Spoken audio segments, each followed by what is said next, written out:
بسم اللہ الرحمن الرحیم۔ معزز طلبہ اکرام، امید ہے آپ خیر وفیت کے ساتھ ہوں گے۔ صحیح البخاری حصہ اول سبق نمبر 3۔ آج کے سبق میں ہم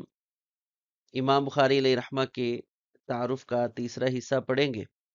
اس سبق سے پہلے ہم نے امام بخاری علیہ رحمہ کے اوصاف،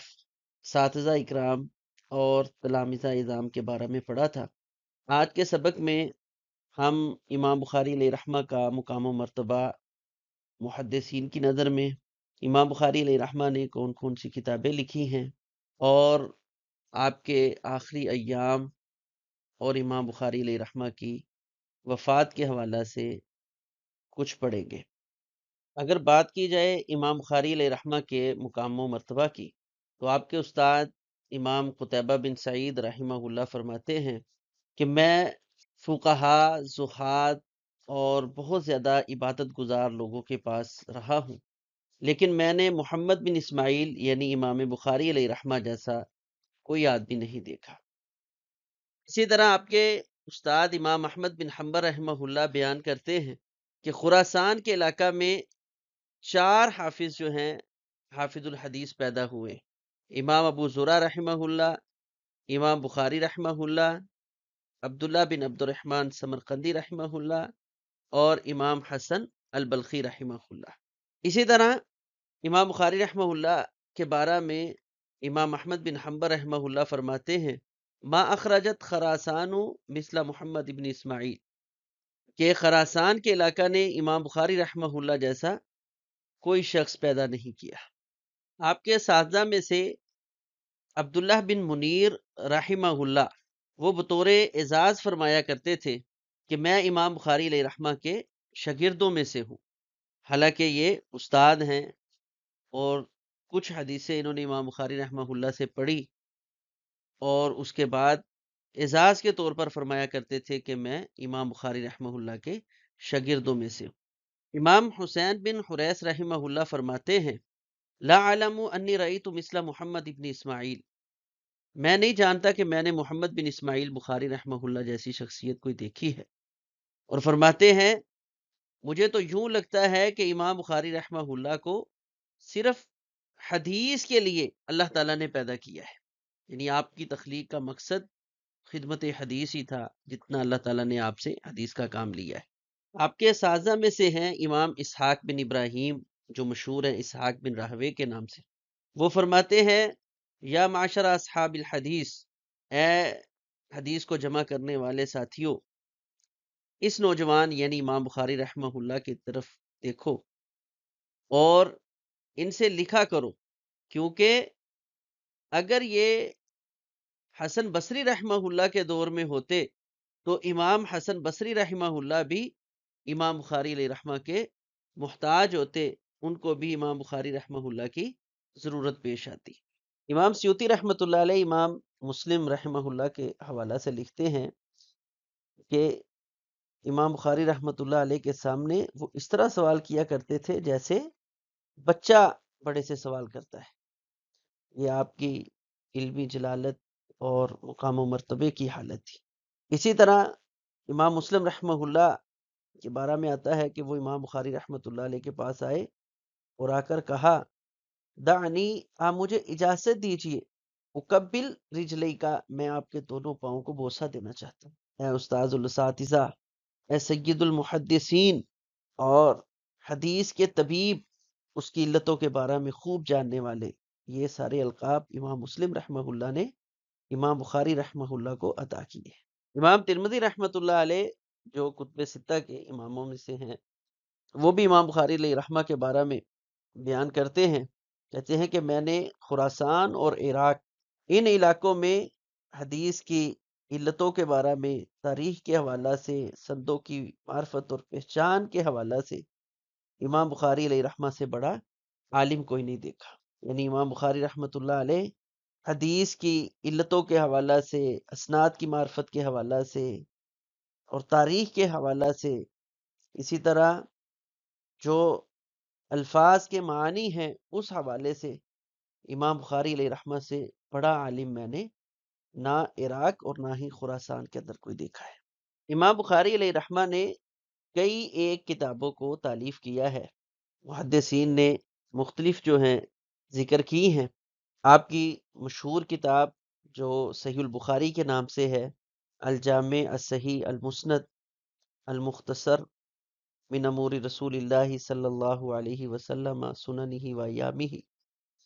اسی طرح کتاب القرات ہے، جز رفع الیدین ہے، ادب المفرد ہے، خلق و افعال العباد ہے، اور کئی ایک کتابوں کے حوالہ سے شیخ عبد المحسن العباد حفظہ اللہ نے بھی لکھا ہے کہ آپ کی کتاب ضعفاء ہے، الجامع الکبیر ہے، تفسیر الکبیر ہے، تاریخ الکبیر ہے، بر الوالدین ہے۔ تو یہ کئی ایک کتابیں امام بخاری علیہ رحمہ نے ترتیب دی ہیں، لکھی ہیں اور خدمت دین میں حصہ ڈالا ہے۔ آپ کی ان کتابوں میں چند مشہور کتابیں جو عموماً آج پائی جاتی ہے، جیسے صحیح البخاری ہے، تاریخ الکبیر ہے اور تاریخ الاوسط، اور یہ چند ایک کتابیں امام بخاری علیہ رحمہ کی۔ آگے بھی یہ دیکھ سکتے ہیں، یہ ہم نے ان کے عکس لگائے ہوئے ہیں تاکہ ان کتابوں کی کچھ معرفت جو ہے وہ ہمیں حاصل ہو جائے۔ یہ الادب المفرد ہے، اسی طرح رفع الیدین فی الصلاۃ ہے، خلق و افعال العباد جو امام بخاری علیہ رحمہ نے جہمیہ کا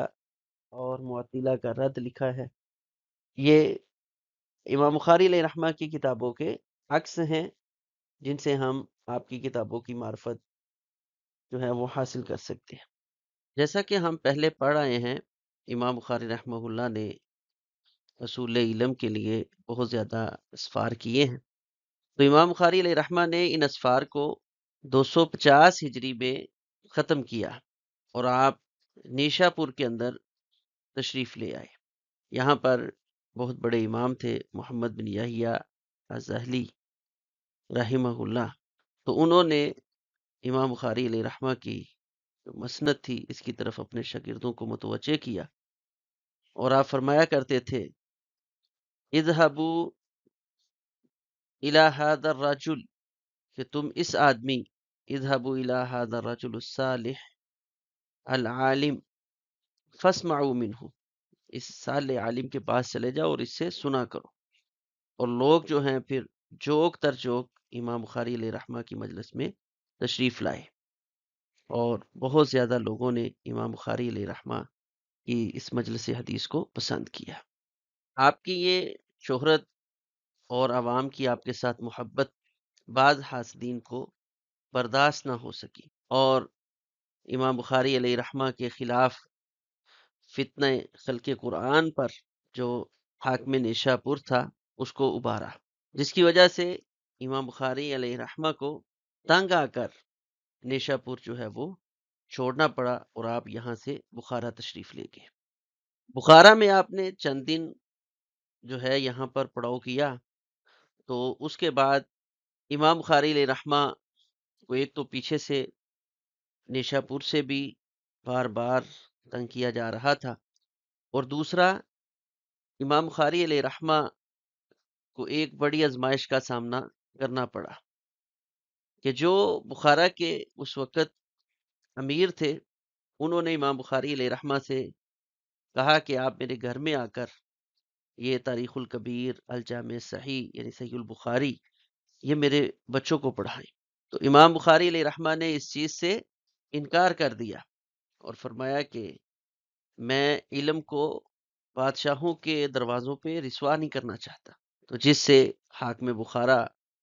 اور اس نے کچھ لوگوں کو اپنے ساتھ لیا اور امام بخاری علیہ رحمہ کو تنگ کرنا شروع کر دیا، حتیٰ کہ مجبوراً آپ کو پھر بخارا بھی چھوڑنا پڑا۔ بخارا شہر چھوڑ کر امام بخاری علیہ رحمہ سمرقند کی طرف چلے گئے، اور سمرقند سے 2 فرسخ دور یعنی 6 میل خرتنک نام کی وادی تھی، وہاں امام بخاری علیہ رحمہ نے پڑاؤ کیا، اور آپ کے شاگرد عبد القدوس بن عبد الجبار سمرقندی رحمہ اللہ بیان کرتے ہیں کہ امام بخاری علیہ رحمہ رات کے وقت ایک دن یہاں پر نماز پڑھ رہے تھے، تو یہاں پر امام بخاری علیہ رحمہ نے یہ دعا کی، اللہم انہ قد ضاقت علی الارض بما رحبت فاقبضنی الیک، اللہ یہ زمین جو ہے میرے اوپر تنگ ہو چکی ہے، بس تو اب مجھے بغیر کسی فتنے میں ڈالے اپنے پاس بلا لے۔ آپ کی اس دعا کو اللہ تبارک و تعالی نے قبول کیا اور 256 ہجری میں رمضان المبارک کی آخری رات یعنی یکم شوال کی رات کو امام بخاری علیہ رحمہ اسی مقام پر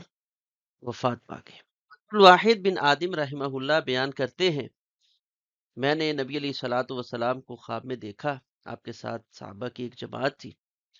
تو میں نے آپ پر سلام کیا، آپ نے سلام کا جواب دیا، تو میں نے کہا ما وقوفو کا یا رسول اللہ صلی اللہ علیہ وسلم، آپ کے ادھر ٹھہرنے کا مقصد خیریت سے آپ یہاں ٹھہرے ہیں اللہ کے رسول صلی اللہ علیہ وسلم؟ تو فرماتے ہیں مجھے نبی علیہ الصلوۃ والسلام نے خواب کے اندر جواب دیا انتظر محمد ابن اسماعیل البخاریہ، میں محمد بن اسماعیل بخاری رحمہ اللہ کا انتظار کر رہا ہوں۔ فرماتے ہیں جب اس کے بعد آپ کے موت کی خبر مجھے پہنچی تو پھر میں نے وہ اندازہ لگایا تو بعین وہی رات تھی جس رات امام بخاری علیہ رحمہ اس دنیا سے چلے گئے، انہوں نے وفات پائی تھی۔ تو امام بخاری علیہ رحمہ کو یکم شوال 256 ہجری میں ہفتہ کے دن اسی خرتنگ واتی کے اندر دفن کر دیا گیا ہے، اور امام بخاری علیہ رحمہ نے 13 دن کم 62 سال عمر مبارک پائی ہے۔ کئی ایک مورخین نے اس چیز کو ذکر کیا ہے کہ آپ کی قبر مبارک سے کئی روز تک خوشبو آتی رہی اور لوگ اس خوشبو کو محسوس کرتے رہے۔ آج کے سبق میں ہم نے امام بخاری علیہ رحمہ کی سیرت کا تیسرا حصہ، جس میں امام بخاری علیہ رحمہ کے علماء کے ہاں مقام و مرتبہ، آپ کی تالیفات اور آپ کا دور ابتلا اور امام بخاری علیہ رحمہ کی وفات اور تدفین کے حوالہ سے پڑھا ہے۔ آج کے سبق میں آپ امام بخاری علیہ رحمہ کی زندگی کے آخری ایام کا تعارف پڑھ چکے ہیں۔ آج کے سبق میں یہ چند ایک سوالات ہیں امام بخاری علیہ رحمہ کے بارے، ساق بن راہوے اور امام احمد بن حنبل رحمہ اللہ کا قول ذکر کریں۔ امام بخاری علیہ رحمہ کو کس مسئلہ کے سبب دور امتحان سے گزرنا پڑا، آپ کی تاریخ وفات کیا ہے اور آپ کی تدفین کس جگہ پر ہوئی ہے، یہ آپ نے ذکر کرنی ہے۔